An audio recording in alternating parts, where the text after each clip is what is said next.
بسم الله الرحمن الرحيم حميم عين سين قاف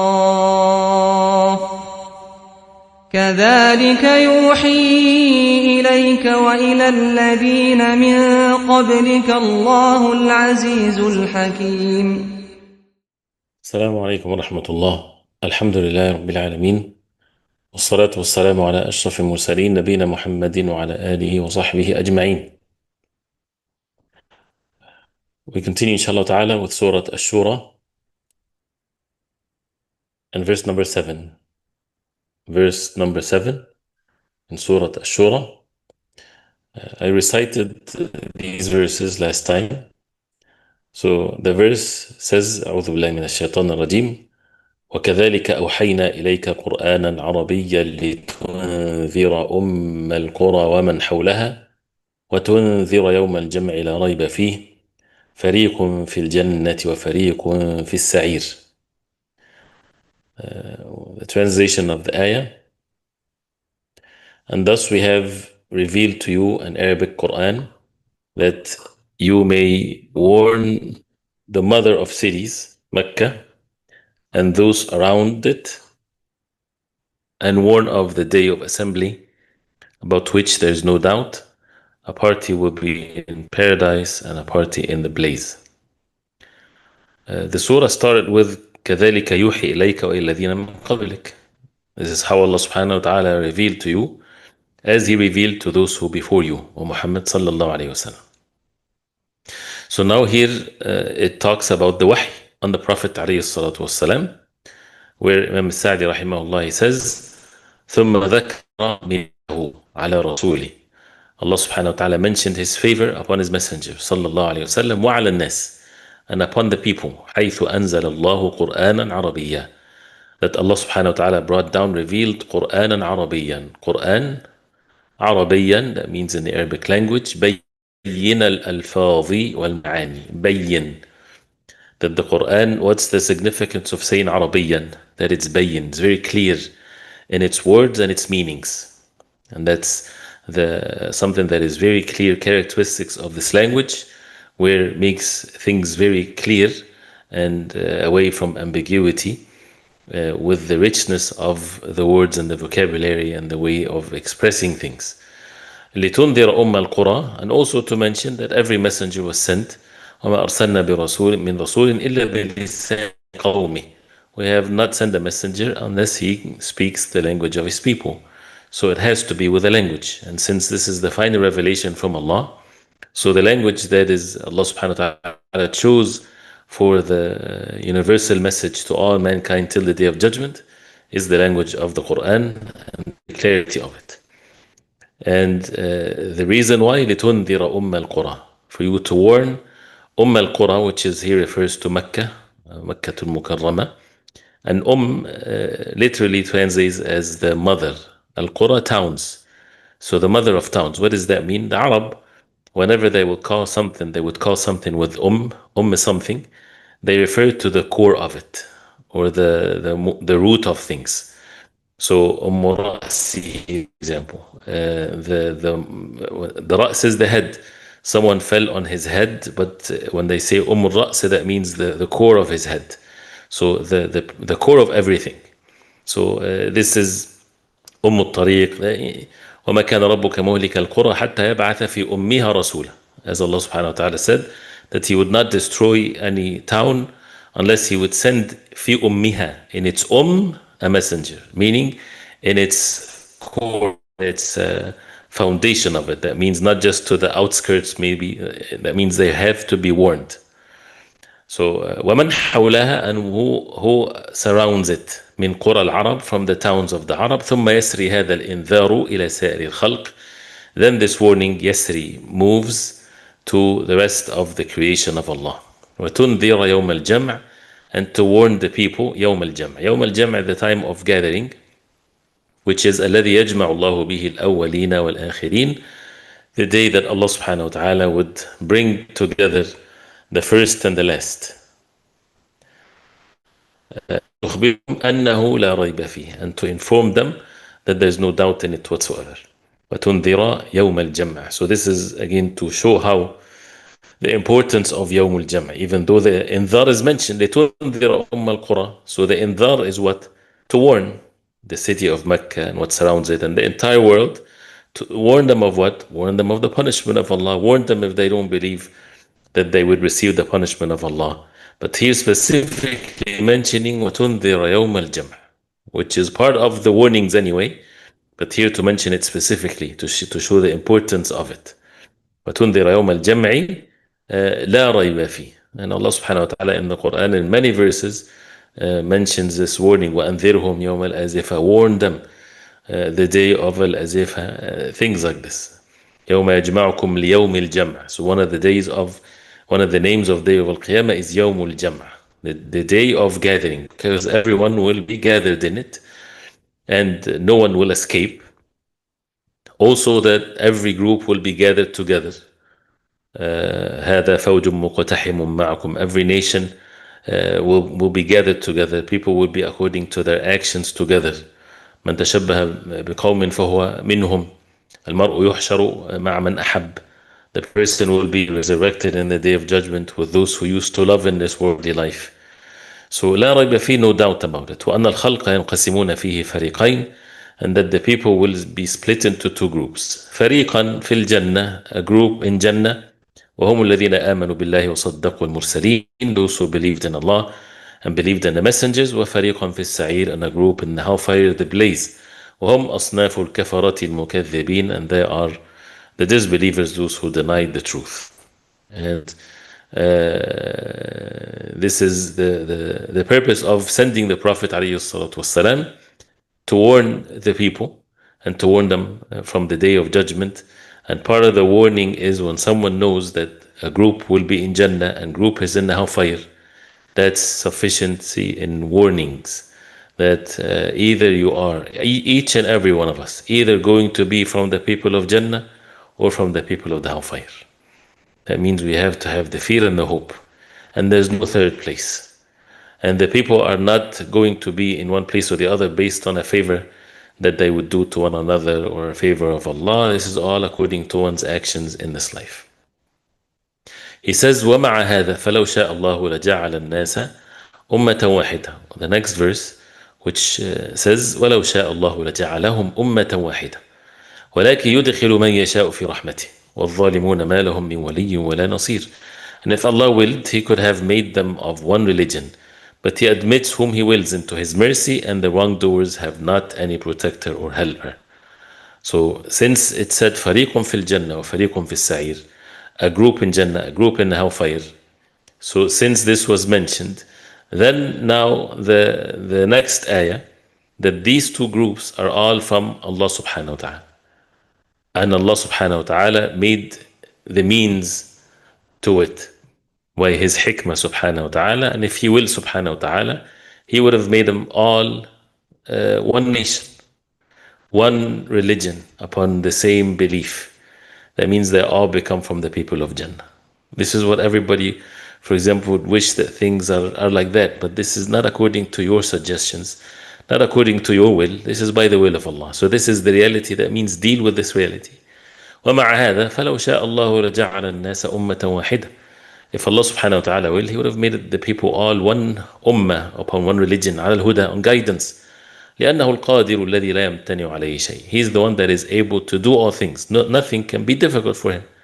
So the fact that this is how the affairs of the human beings, it's not because it's beyond the power of Allah. If Allah subhanahu wa ta'ala will, they will be all guided. But Allah subhanahu wa ta'ala is the most wise. He is the most wise subhanahu wa ta'ala. ولكنه أراد أن يدخل في رحمته من شاء من خواص خلقه. But rather He subhanahu wa ta'ala willed that He would admit in His mercy whoever He wills from the special of His creation. وَأَمَّا الظَّالِمُونَ, as for the wrongdoers, الَّذِينَ لَا يَصْلُحُونَ لِصَالِحٍ, they don't befit to any goodness, فَإِنَّهُمْ مَحْرُمُونَ مِنَ الرَّحْمَةِ, they will be deprived from the mercy of Allah. So there's the mercy of Allah that is only for those who deserve it, and that's what this life is for. for a person to whether to earn it, whether a person deserves the mercy of Allah or they don't deserve the mercy of Allah. فما لهم من دون الله من ولي يتولاهم. They have no wali, there's no protector from other than Allah subhanahu wa ta'ala to help them, to protect them. فيحصل لهم المحبوب, so that he would attain for them what is good, what is beloved. ولا نصير يدفع عنهم مكروها. Nothing would give them victory to push away the harmful thing. As Allah subhanahu wa ta'ala says, وَلَوْ شِئْنَا لَآتَيْنَا كُلَّ نَفْسٍ هُدَاهَا. If we will, we would give every soul its guidance. ولكن حق القول مني لأملأن جهنم من الجنة والناس أجمعين. But the word of Allah subhanahu wa ta'ala is in such a way that Jahannam will be fit. ولو شاء ربك لآمن من في الأرض كلهم جميعا أفأنت تكره الناس حتى يكونوا مؤمنين. Allah subhanahu wa ta'ala said to the Prophet sallallahu alayhi wasallam, if he will, he would have made all of the people on the earth believers. So do you force anyone to believe? This is by the will of Allah subhanahu wa ta'ala. So ولكن يدخل من يشاء في رحمته. If he willed something subhanahu wa ta'ala, nothing opposes the will of Allah subhanahu wa ta'ala. يدخل من يشاء في رحمته, in the mercy of Allah. وَالظَّالِمُونَ مَا لَهُم مِّن وَلِيٍّ وَلَا نَصِيرٍ. The wrongdoers, there is no wali to protect them and no one to help them. So this is when it comes to someone defeated and some they need to be helped or being helped without being defeated. So this is the will of Allah subhanahu wa ta'ala. Then Allah subhanahu wa ta'ala says, أَمِ اتَّخَذُوا مِن دُونِهِ أَوْلِيَاءَ فَاللَّهُ هُوَ الْوَلِيُّ وَهُوَ يُحْيِي الْمَوْتَى وَهُوَ عَلَى كُلِّ شَيْءٍ قَدِيرٌ. Or have they taken protectors or allies besides him? But Allah, He is the protector and He gives life to the dead and He is over all things competent. So those who took besides Allah awliya, as the previous verses that we read last time. So أَمِ اتَّخَذُوا مِن دُونِهِ أَوْلِيَاءَ, they took besides Allah subhanahu wa ta'ala awliya. So how evil that is. وَالَّذِينَ اتَّخَذُوا, as He says, مِن دُونِهِ أَوْلِيَاءَ يَتَوَلَّوْنَهُ. They took besides Allah subhanahu wa ta'ala these awliya to protect them, to help them, by them worshipping them, بِعِبَادَتِهِمْ إِيَّاهُمْ, by them worshipping it. فَقَدْ غَلَطُوا أَقْبَحَ غَلَط. They made the worst mistake whatsoever, the most despicable mistake. فَاللَّهُ هُوَ الْوَلِيُّ. Allah subhanahu wa ta'ala is al-wali. No wali besides Allah subhanahu wa ta'ala. So al-wali is the protector, is the one that helps, is the one that guides. الذي يتولاه عبده بعبادته وطاعته. The wali that the abd would seek help from Allah by worshipping Him and obedient to Allah. والتقرب إليه بما أمكن, and to be closer to Allah with whatever means of أنواع التقربات, from the means of seeking closer to Allah. ويتولى عباده عموما. And Allah subhanahu wa ta'ala helps all of His ibad بتدبيره ونفوذ القدر فيهم, by maintaining their life and the qadr to be established in them. ويتولى عباده المؤمنين خصوصا. So there is only عموما and خصوصا. عموما, all the creation of Allah, Allah subhanahu wa ta'ala is the one that bestows every favor upon them and maintain their life and so on. ويتولى عباده المؤمنين خصوصا. And the believers, especially the special tawalli, the special help for the believers, بإخراجهم من الظلمات إلى النور, by taking them from the darknesses to the light. وتربيتهم بلطفه, and to raise them by the subtle mercy of Allah. وإعانتهم في جميع أمورهم, and to help them in all of their affairs. وهو يحيي الموتى وهو على كل شيء قدير. And He gives life to the dead and He is able to do all things. أي هو المتصرف. He is the one that runs the affairs of His creation بالإحياء والإماتة, life and death, ونفوذ المشيئة والقدرة. And the Mashi'a is executed the way that Allah subhanahu wa ta'ala will for it, by the power of Allah. Therefore, فهو الذي يستحق أن يعبد وحده لا شريك له. He is the one that deserves to be worshipped alone, subhanahu wa ta'ala. He has no partners whatsoever. So this is to show the evil actions of the disbelievers, and they have their will that led them to their evil actions, and they would hear these warnings from Allah subhanahu wa ta'ala, and they will continue to do the most evil thing whatsoever, which is asking other than Allah, worshipping other than Allah, associating partners with Allah. So as you see here, the ayat is such powerful ayat to show that this is the clear message and the clear warnings from Allah subhanahu wa ta'ala to all mankind. Do not associate partners with Allah. Worship none but Allah subhanahu wa ta'ala alone. He's the only one worthy of worship. And that after this life, it's either Jannah or the hellfire. There's no third place. And you choose for yourself the place that you want to have as an everlasting place. And it's not according to what you desire, what you think, what you feel. It's according to the wahy that Allah subhanahu wa ta'ala revealed. So either people would believe in the wahy from Allah, the revelation from Allah, and hold fast to it and follow it. And this is the path of salvation and the path of goodness. Or Allah knows what's in the hearts if they don't deserve this honor by turning away from the wahy. And it's all about the wahy from Allah subhanahu wa ta'ala. So these verses, as from the beginning of the surah, talks about the Quran and the wahy from Allah. كَذَلِكَ يُوحِي إِلَيْكَ وَإِلَى الَّذِينَ مِن قَبْلِكَ. And then exalting Allah subhanahu wa ta'ala with His names and attributes. And everything is by Allah. And everything is in state of worship and ubudiyah to Allah. And the worst of all things are those who take besides Allah subhanahu wa ta'ala awliya, helpers, and so on. Then it talks about the Quran. And the job of the Quran is to warn. So when people are in da'wah, where is the warnings? Sometimes people, they just present things. But the Quran came to warn the people and to give glad tidings. And the seriousness of the matter is, as Allah subhanahu wa ta'ala says, فَرِيقٌ فِي الْجَنَّةِ وَفَرِيقٌ فِي السَّعِيرِ. And this is not about people praising their own selves. No one knows. None of us know if he's going to be from the people of Jannah or the people of the hellfire. Allah knows best who's going to be from Jannah, who from the hellfire, whose deeds are accepted, their deeds are rejected. But we have a wahy to follow. We have a wahy revelation from Allah to be upon and to call people to it. And to call people to the wahy from Allah with the content of the wahy. And as you see, everything is by Allah. And Allah subhanahu wa ta'ala is the most wise. So everything is by the will of Allah. He guides whoever He wills. He leads astray whoever He wills. He guides them by His mercy. And He leads them astray by His justice subhanahu wa ta'ala. And their characteristics are mentioned. So when He says, وَلَكَ يُدْخِلُ مَن يَشَاءُ فِي رَحْمَتِهِ, He admits whoever He wills in His mercy. He mentioned the opposite. The thing that deprives the person from the mercy of Allah, which is الظلم وَالظَّالِمُونَ. So instead of saying وَلَكَنْ يُدْخِلُ الْمُؤْمِنِينَ, He admits the believers in His mercy. No, He said subhanahu wa ta'ala وَلَكَنْ يُدْخِلُ مَن يَشَاءُ, whoever He wills in His mercy. But then it shows in the ayah who are the ones that do not deserve the mercy of Allah, the wrongdoers, the unjust ones. مَا لَهُم مِّن وَلِيٍّ وَلَا نَصِيرٍ. No one to help them, no one to save them. أَمِ اتَّخَذُوا مِن دُونِهِ أَوْلِيَاءَ. And this is how the strange thing about the human beings. How can they do that when Allah subhanahu wa ta'ala is al-wali, وَهُوَ يُحْيِي الْمَوْتَى وَهُوَ عَلَى كُلِّ شَيْءٍ قَدِيرٌ. And these awliya, they're not the awliya. They took them as awliya, but they're not awliya. إِن تَدْعُوهُمْ لَا يَسْمَعُوا دُعَاءَكُمْ. If you invoke them, if you make dua, if you call upon them, they don't hear you, they don't listen to you. إن تدعوهم لا يسمعوا دعاءكم ولو سمعوا ما استجابوا لكم. And if they hear, they won't be able to respond to you. ويوم القيامة يكفرون بشرككم. So the same thing is to be said for those who go to the graves of the righteous ones. If you call upon them, they're not listening to you. And they treat them as if they're alive. If they're alive, you go to them, they hear you, you hear them. And you ask from those who are alive what the human beings are able to do. But for those who are dead, and if someone call upon the dead, that means he's committing shirk, associating partners with Allah subhanahu wa ta'ala. Because Allah subhanahu wa ta'ala is al-wali. And He's the one that gives life to the dead, and He subhanahu wa ta'ala is the one that is able to do all things.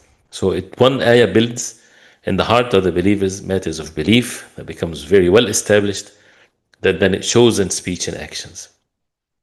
And it even affects our daily lives, our actions, our speech. As one of the scholars, he was talking about that how it's a difficult feeling and it's a difficult thing for people when you do things for others, when you favor them over your own self, when you do all kinds of things for them, but in return they don't see these favors that you're doing. They are maybe even against you. They don't appreciate what you're doing for them. It's a difficult feelings of course, if someone have these types of experiences.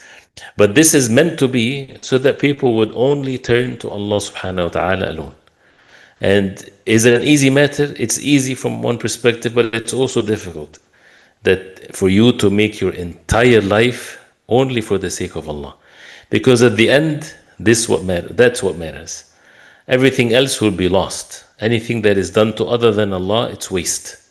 And another thing is that our waste in this life is not wasted because in business, for example, either you have gain or loss, right? So the gain is known and the loss is known. فريق في الجنة وفريق في السعير. But in this life, the thing that is not gain or loss, it's either gain or loss. So meaning someone sitting doing nothing, it's either gain or loss. Either something that will get the person close to Jannah or close to the hellfire. Wal-'iyadhu billah. So there's nothing waste in this life. So the heart's work, the heart works, and it's make sure that the person is heart is attached only to Allah subhanahu wa ta'ala, and He's al-wali subhanahu wa ta'ala, and He's the one that gives life, and He's the one that is able to do all things. Then the verses continues with what already is established in these verses. So as mentioned before, read the tafsir inshallah, what we covered, and also the next verses, so that we come to the session with already having in our hearts what the next verse would lead us to, inshallah ta'ala, and also our actions to be accordingly. طيب, the attendance code, inshallah, is Qur'anan Arabiyan. Qur'anan Arabiyan is the attendance code. طيب, any questions, inshallah? طيب, is it correct to say we obey others, even our own desires, because we think they can give us something we want? If that obedience is an obedience of Allah, then we've chosen to take them as our wali, when Allah subhanahu wa ta'ala is our wali. I'm not sure if if it necessarily can mean that, but if Allah subhanahu wa ta'ala is al wali, so this is I don't want to say the word conscious, but this is what we need to implement with presence of our hearts, that Allah subhanahu wa ta'ala is al-wali, is the protector. He's the one that brings any goodness. So whenever we have attachment of the heart towards someone that they would benefit us or harm us, it's a natural thing for a person to feel that way.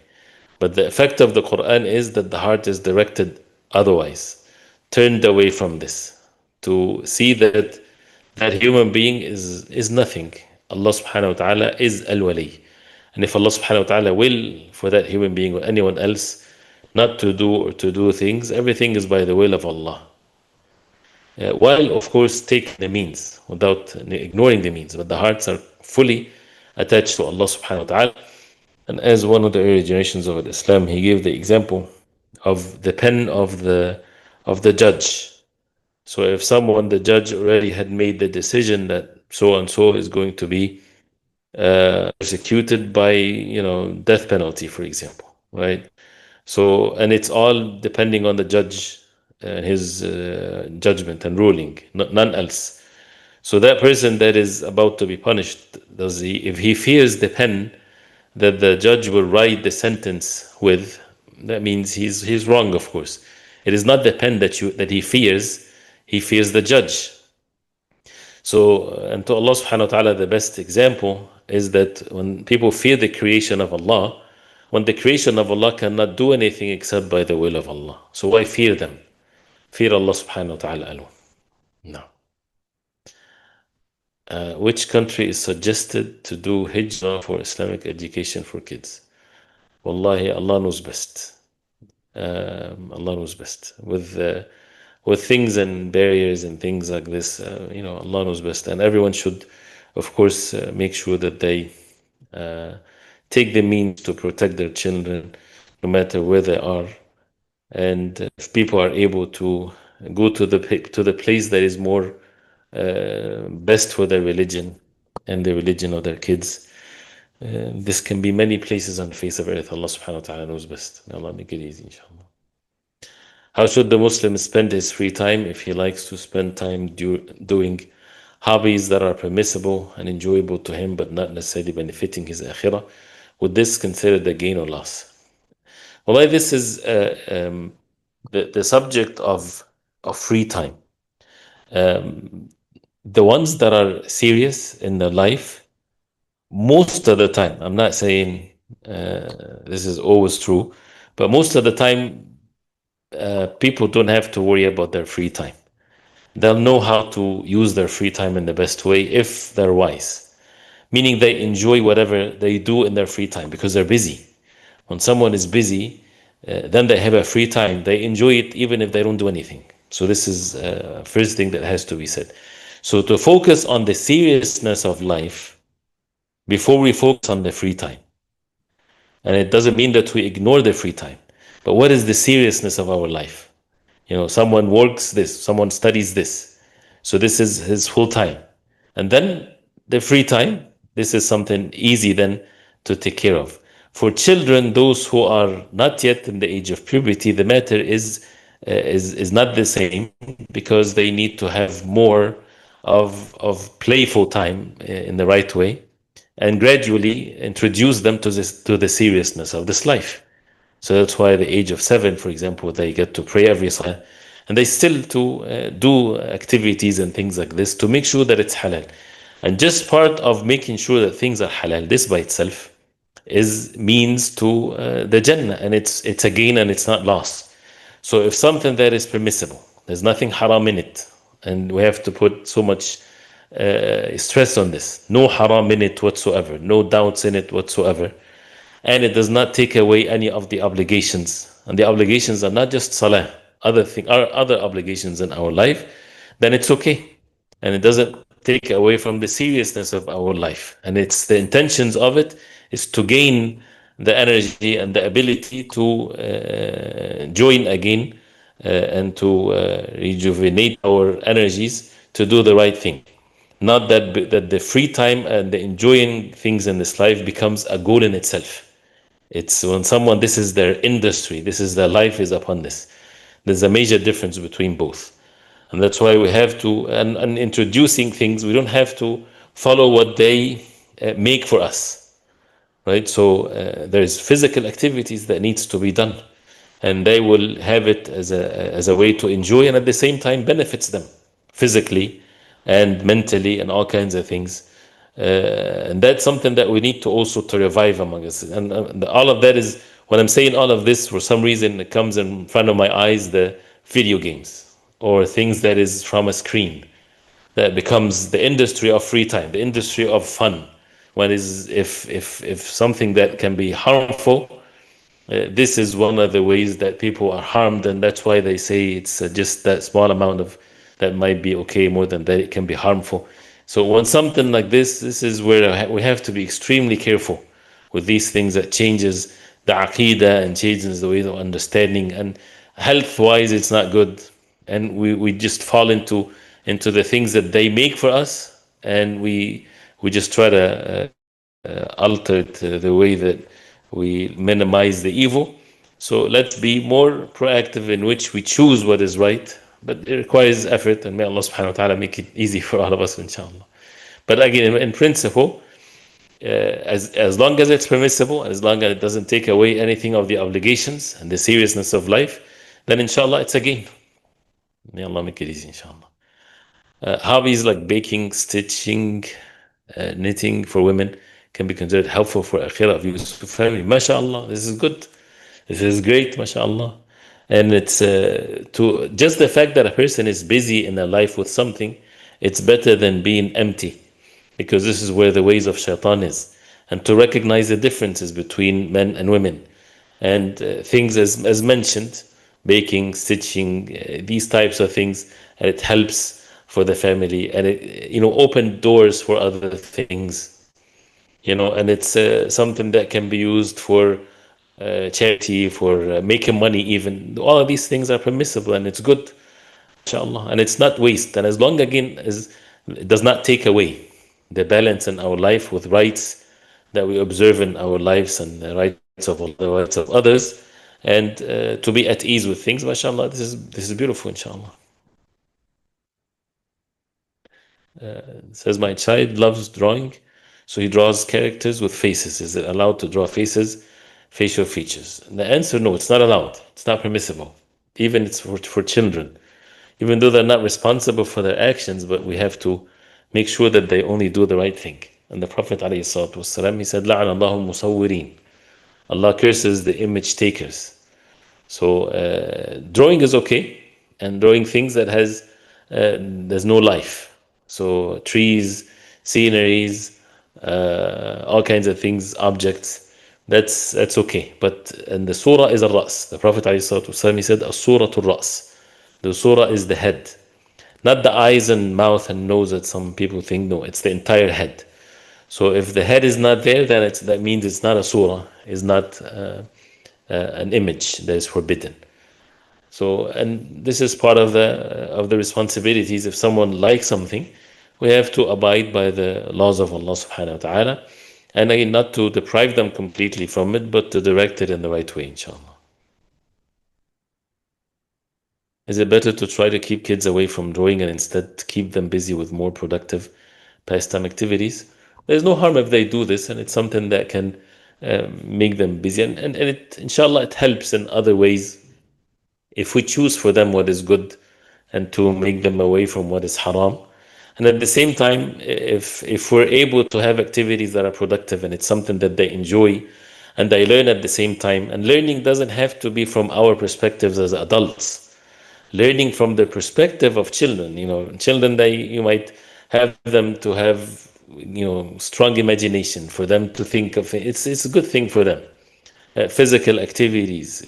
Children needs to be children. They're not required to think and to act like adults, but to enjoy the fact that they are young, and Allah subhanahu wa ta'ala freed them from this responsibility that they're prepared to be, which is when they become in the adult age. And we have in the Prophet ﷺ the best example on how he would treat them and be kind to them and so on. So there are so many things out there, and if something that is productive, as Umar radiallahu anhu, for example, he says, علموا أولادكم الرماية والسباحة وركوب الخيل. Teach your children archery, or anything that has to do with archery, or things that shooting, things of that nature, and السباحة, swimming, and ركوب الخيل, horseback riding. And of course, these things, even though for the children it's lots of fun, but it helps them and it teaches them what they need when they grow up, for them to be strong and ready to do certain things. So this is something that would help them to be like this, productive in the society, and for men to be men, and for women to be women, and so on. My child is asking if you only have dots for eyes and a curved line for the mouth, is that okay instead? See, as long as the head is there, that means it's not permissible. So, for example, if someone put two dots in the air and a curve for the mouth, and there's no circle for the head, it's not a head. But once you make a circle for the head, even if it doesn't have eyes or mouth or anything, that's a head. So, as-surah al-ras, the Prophet ﷺ defined the image as the head. Now, may Allah make it easy, inshallah. And for if your child is listening, it's easy, inshallah. Anything that we get used to, it becomes easy for us. So even if you like something and you leave it for something else, that something else, once you get used to it, you would like that something else.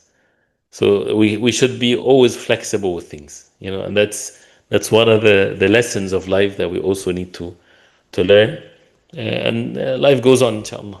Is horse riding, archery for girls too, or only boys? This is more for boys, but there's nothing wrong with girls if they do that. But it's as long as they're young, of course, and it's not involving something haram. But it's more for boys. For girls, they can also enjoy being. And we have to be careful from, many of these places, they train children to be professionals, and that's not that's not our goal here.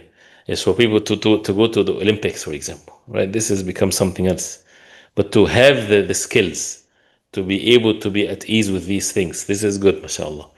And for girls, if they're too young, they can enjoy their also physical activities, and to direct them more into what girls skills they should have for also when they grow up inshallah. ما شاء الله. يلا make it easy inshallah. طيب بارك الله فيكم. May Allah subhanahu wa ta'ala accept. Inshallah we continue inshallah ta'ala next time. Tomorrow inshallah. Or actually tomorrow Tuesday we don't have class. So it's Wednesday inshallah. Wednesday after Fajr inshallah. وصلى الله وسلم وبارك على محمد وعلى آله وصحبه وسلم. والسلام عليكم ورحمة الله وبركاته.